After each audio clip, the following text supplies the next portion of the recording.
ನಾವೇನೇ ತಪ್ಪು ಮಾಡಿದ್ರು ನೀವು ತಿದ್ದಿ ಬುದ್ಧಿ ಹೇಳಬೇಕು, ಕ್ಷಮಿಸ್ಬೇಕೇಜೆ. ನಿನ್ನ ಟ್ಯಾಲೆಂಟ್ ಎಲ್ಲ ನನ್ನ ಹತ್ರ ತೋರ್ಸಕ್ಕೆ ಬರಬೇಡ. ಬೇರೆಯವ್ರನ್ನ ಯಮಾರಿಸ್ದಂಗೆ ನನ್ನನ್ನು ಯಮಾರ್ಸೋಕ್ಕಾಗಲ್ಲ. ಸರಿ ಅಜ್ಜೆ.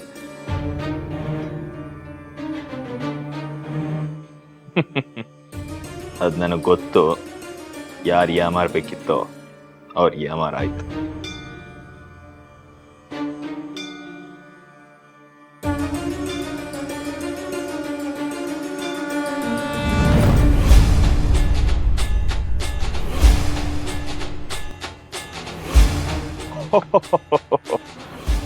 ನೀವಿಲ್ಲೇ ಇದ್ದೀರಾ ಅಂತ ಆಯ್ತು.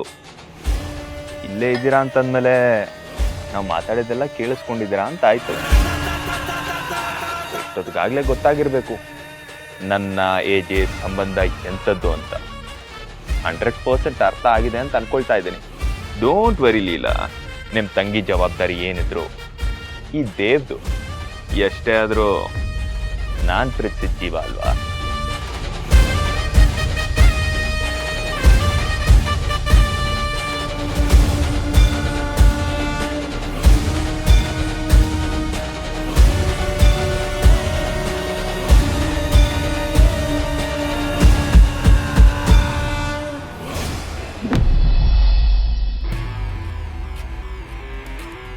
ಹೇಗಿದೆ ಅತ್ತೆ ಬಂದ್ಮೇಲೆ ಜೀವನ?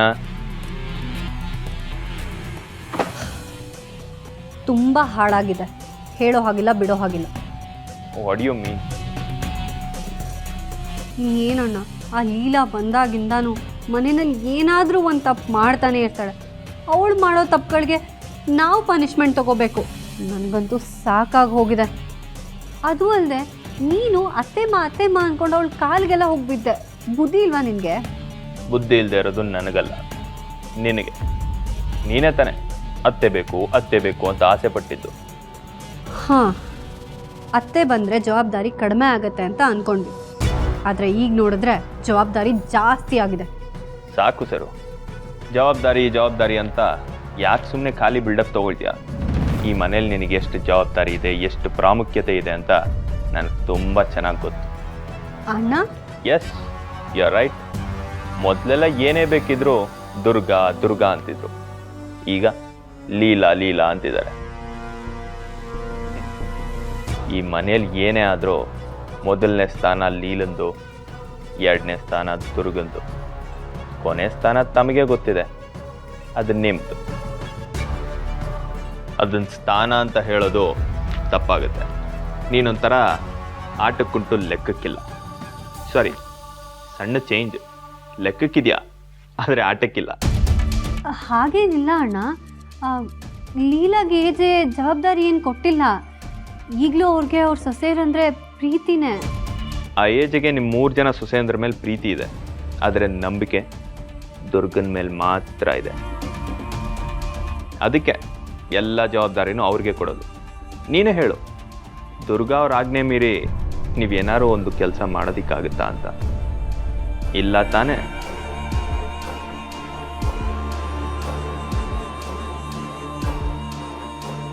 ನೀನೇ ಹೇಳು, ಸೊಸೆ ಅನ್ನೋ ಅಧಿಕಾರ ಚಲಾಯಿಸೋ ಅಧಿಕಾರ ನಿನಗಿದೆಯಾ? ಇಲ್ಲ ತಾನೇ? ಒಂದು ಲೀಲಾ ಹೇಳ್ದಾಗ ಕುಣಿತಾ ಇರಬೇಕು, ಇಲ್ಲ ದುರ್ಗಾ ಹೇಳ್ದಾಗ ಕುಣಿತಾ ಇರಬೇಕು, ಇಲ್ಲ ಏಜೆ ಹೇಳ್ದಾಗ ಕುಣಿತಾ ಇರಬೇಕು. ಈ ಮನೆಯಲ್ಲಿ ನಿಂದು ಅಂತ ಐಡೆಂಟಿಟಿ ಏನಿದೆ?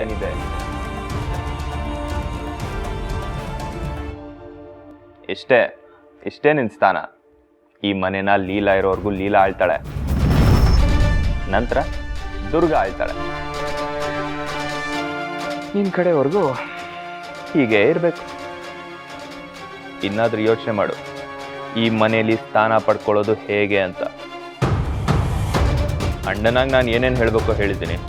ಇನ್ನು ಮಿಕ್ಕಿದ್ದು ನಿನ್ನಿಷ್ಟ.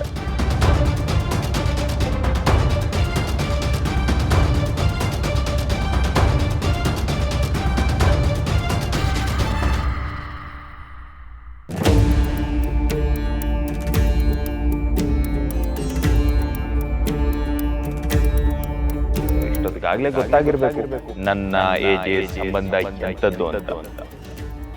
ನಿಮ್ ತಂಗಿ ಜವಾಬ್ದಾರಿ ಏನಿದ್ರು ಈ ದೇವ್ ಎಷ್ಟೇ ಆದ್ರೂ ನಾನ್ ಪ್ರೀತಿಸಿದ ಜೀವ ಅಲ್ವಾ?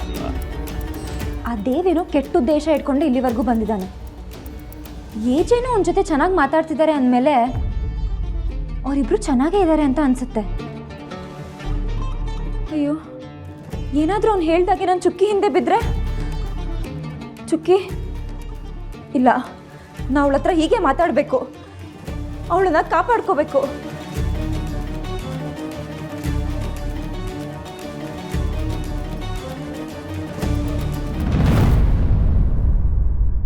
ನೀವಿದ್ದಕ್ಕಿದ್ದಾಗೆ ನನ್ನನ್ನು ಮೀಟ್ ಮಾಡಬೇಕು ಅಂತ ಹೇಳಿದಾಗಲೇ ನನಗೆ ಗೊತ್ತಾಯ್ತು ನಿಮಗೆ ನನ್ನ ಬಗ್ಗೆ ಎಲ್ಲ ವಿಷಯ ಗೊತ್ತಾಗಿದೆ ಅಂತ. ಈಗೇನು ಎಲ್ಲ ತಂದೆ ತಾಯಿ ಥರ ನನ್ನ ಮಗಳನ್ನ ಬಿಟ್ಟು ದೂರ ಹೋಗೋ ಪಾಪಿ ಅಂತ ಬೈಯೋದಿಕ್ಕೆ ಬಂದ್ರೋ, ಅಥವಾ ನಿನ್ನ ಕಾಲು ತೊಳೆದು ಕನ್ಯಾದಾನ ಮಾಡ್ತೀನಿ ಬಾರೋ ಅಳಿಮಯ್ಯ ಅಂತ ಕರೆಯೋದಿಕ್ಕೆ ಬಂದ್ರೋ? ದೇವ್, ಬೇಡ, ನನ್ನ ಜೊತೆ ಹುಡುಗಾಟ ಆಡಬೇಡ ನೀನು. ಅದು ಏನು ಪೇರೆಂಟ್ಸೋ ಏನೋಪ್ಪ, ಈ ಮಕ್ಕಳು ಬಟ್ಟೆ ತೊಗೊಳ್ತೀನಿ ಅಂದರೆ ಫ್ರೀಡಮ್ ಕೊಡ್ತಾರೆ, ಮಿಡ್ ನೈಟಲ್ಲಿ ಮೂವಿ ನೋಡ್ತೀನಿ ಅಂದರೆ ಫ್ರೀಡಮ್ ಕೊಡ್ತಾರೆ. ಆದರೆ ಪ್ರೀತಿ ವಿಷಯದಲ್ಲೇ ಸಡನ್ನಾಗಿ ಕೆಂಡಾಮಂಡಲವಾಗೋದು. ಒಂದು ಪರಿಶುದ್ಧವಾದ ಪ್ರೀತಿನ ಕೊಲ್ಲೋದು ತುಂಬ ಪಾಪ ಅತ್ತೆ. ಯಾವಳ ನಿನ್ನತ್ತೆ? ನೋಡಿ, ಪಬ್ಲಿಕ್ ಪ್ಲೇಸ್ ಇದು, ಜನ ಎಲ್ಲ ನೋಡ್ತಿರ್ತಾರೆ. ಪಬ್ಲಿಕ್ಕಲ್ಲಿ ನಿನ್ನಂತ ಒಂದು ಮರ್ಯಾದೆ ತೆಗಿಬೇಕು.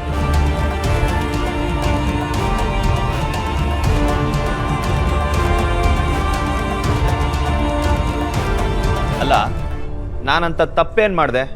ನಿಮ್ಮ ಮಗಳನ್ನ ಪ್ರೀತಿಸ್ದೆ, ಅದು ತಪ್ಪ? ಪ್ರೀತಿಸೋದು ತಪ್ಪ? ಪ್ಯಾರ್, ಇಷ್ಕ್, ಮೊಹಬ್ಬತ್ ಅಂತಾರಲ್ಲ, ಆ ಪದಗಳ ಅರ್ಥ ನಿಮಗೆ ನಿಜವಾಗ್ಲೂ ಗೊತ್ತಾ? ಮುಚ್ಚೋ ಬಾಯಿ ಮನೆ ಹಾಳ. ಲವ್ ಅಂತೆ ಲವ್. ಮದ್ವೆ ಆಗಿರೋ ನಿನ್ನಂತ ಅವನಿಗೆ ನನ್ನ ಮಗಳ ಜೊತೆಗೆ ಎಂತದ ಲವ್ ಗಿವು? ಯಾಕೆ ಮದುವೆ ಆಗಿರೋರು ಲವ್ ಮಾಡಬಾರ್ದ? ಮದುವೆ ಆಗೋದ್ರೆ ಎಲ್ಲ ಮುಗ್ದೋಯ್ತು ಅಂತ ಅರ್ಥನ? ನನಗಿನ್ನೂ ವಯಸ್ಸಿದೆ, ನಿಮ್ಮ ಮಗಳ ಮೇಲೆ ಮನ್ಸಿದೆ, ನೀವು ಹೂ ಅನ್ನಿ ಅತ್ತೆ. ನಿಮ್ಮ ಮಗಳಿಗೆ ತಾಳಿ ಕಟ್ಟಿ ತೊಟ್ಲು ತೂಗಿಸ್ಬಿಡ್ತೀನಿ. ಹೇಗಿದ್ರು ಬಾಣಂತನಹನ ಅತ್ತೆದಿರು ಮಾಡೋದು, ಫಾರ್ ಚೇಂಜ್ ನಿಮ್ಮ ಕೈಲಿ ತೊಟ್ಲು ತೂಗಿಸ್ಬಿಡ್ತೀನಿ. ಏಯ್, ಯಾರ ಹತ್ರ ಮಾತಾಡ್ತಾ ಇದೀಯ ಅಂತ ನೆನಪಿರ್ಲಿ. ನಿನ್ನ ನಾಟಕಕ್ಕೆ ಮರಳಾಗಕ್ಕೆ ನಾನು ಚುಕ್ಕಿ ಅಲ್ಲ, ಅವರಮ್ಮ ಕೌಸಲ್ಯ. ಈ ನವರಂಗಿ ಆಟನ ನನ್ನ ಮುಂದೆ ಆಡಬೇಡ. ಇನ್ನೊಂದು ಸಾರಿ ನನ್ನ ಮಗಳು ಸವಾಸಕ್ಕೆ ಬಂದ್ರೆ ಮಗನೇ ಸಿಗದಾಕ್ಬಿಡ್ತೀನಿ.